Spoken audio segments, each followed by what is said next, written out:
Today we're taking apart the ROG Phone 2, probably one of the most feature-rich smartphones of 2019.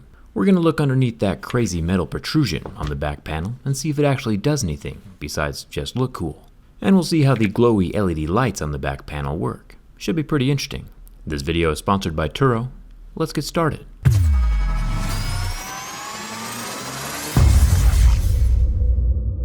So last year, when I took apart the ROG One, this metal contraption felt more like decoration than anything else. This year, my razor blade can slide underneath the growth, so we know that it's not a built-in part of the frame, but it's also still connected underneath the back glass. So I'll have to break out my trusted heat gun to remove the glass before getting to the metal chunk.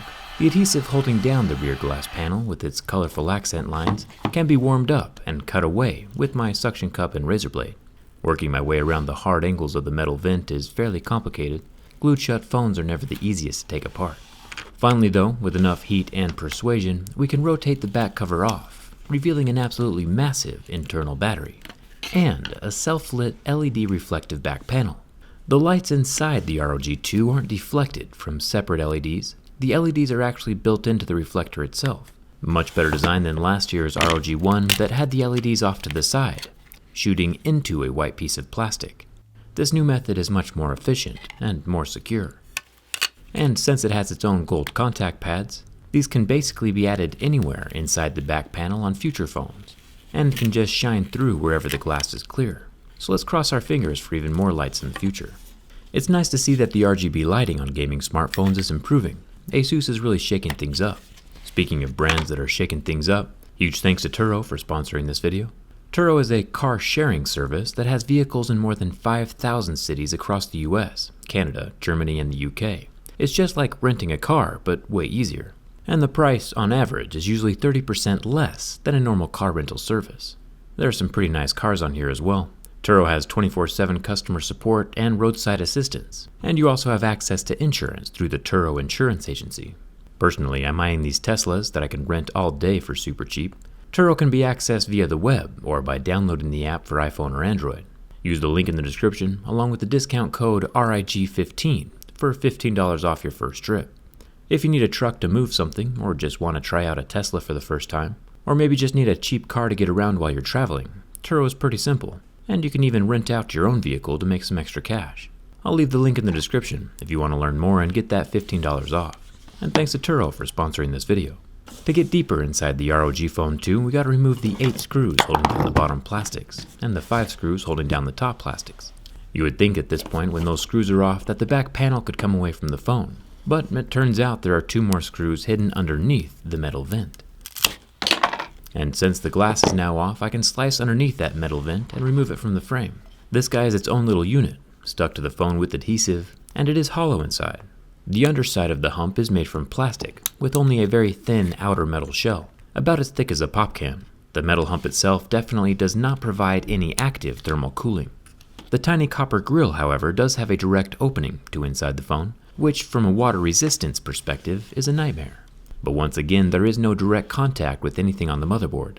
The tiny vent just allows passive heat dissipation for any heat that happens to radiate through the air off the motherboard itself. Let's just say this thing looks more impressive from the outside than the inside, at least this time around. We'll see if there's any more copper cooling on the underside of the motherboard in just a second. Let's go deeper. The massive battery is plugged into the center of the motherboard. I'll unsnap that like a little Lego, and then I'll make my way down to the 3 small ribbon cables at the bottom of the motherboard. This phone does not have any wireless charging or water resistance, which might be deal breakers to some, but it does have a headphone jack, which are getting pretty rare these days. This tiny little daughter board also comes soldered together with the lower vibration motor. There are 2 vibrators in this phone. We'll find the other one in just a second. I'll remove the dual SIM card tray, and then lucky for us, Asus has added a magical pull tab underneath the battery. It's a narrow little guy, and eerily silent compared to Apple's pull tabs, but it gets the job done in a safe manner and doesn't break.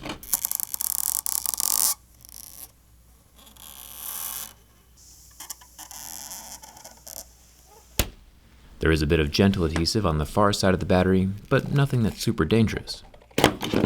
This is a 6,000 mAh lithium polymer battery pack, which is the largest we've seen inside of a cell phone all year. And check out what's underneath the battery, a solid wall of copper. Now we're talking. This is where the real cooling happens.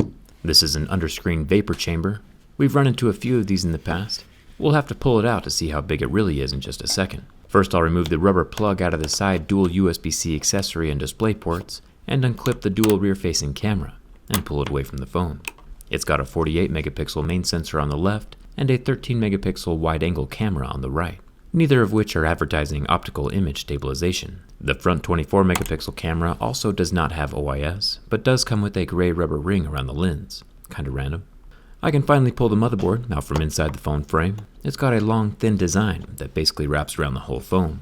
The design of the ROG 2 seems like things were added kind of at random. It's not quite as organized as other flagships we've been inside. It does have thermal paste between the processor and the massive internal heatsink. The little copper square that touches the processor is located up near the top small circle vibrator. I imagine there are 2 vibrators inside to give better haptic feedback on either side of the phone while gaming, just like we would see inside of a normal video game controller.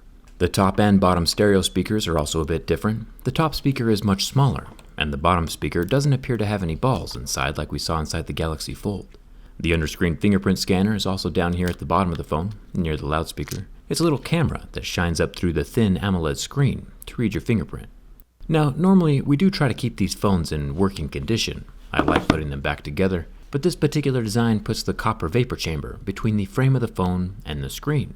Because that AMOLED panel is so thin, the ROG 2 uses that to its advantage, to allow heat to escape out the front of the phone, which is pretty smart, except that the only way for us to see it is by removing the screen, and removing the screen breaks the screen.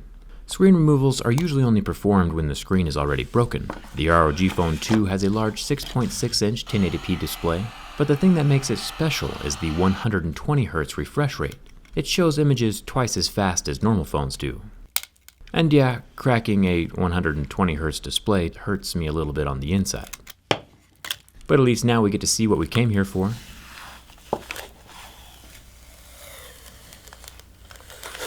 Look at the size of this copper layer. We might have a new vapor chamber world champ right here. This looks larger than even the Razer Phone 2 vapor chamber.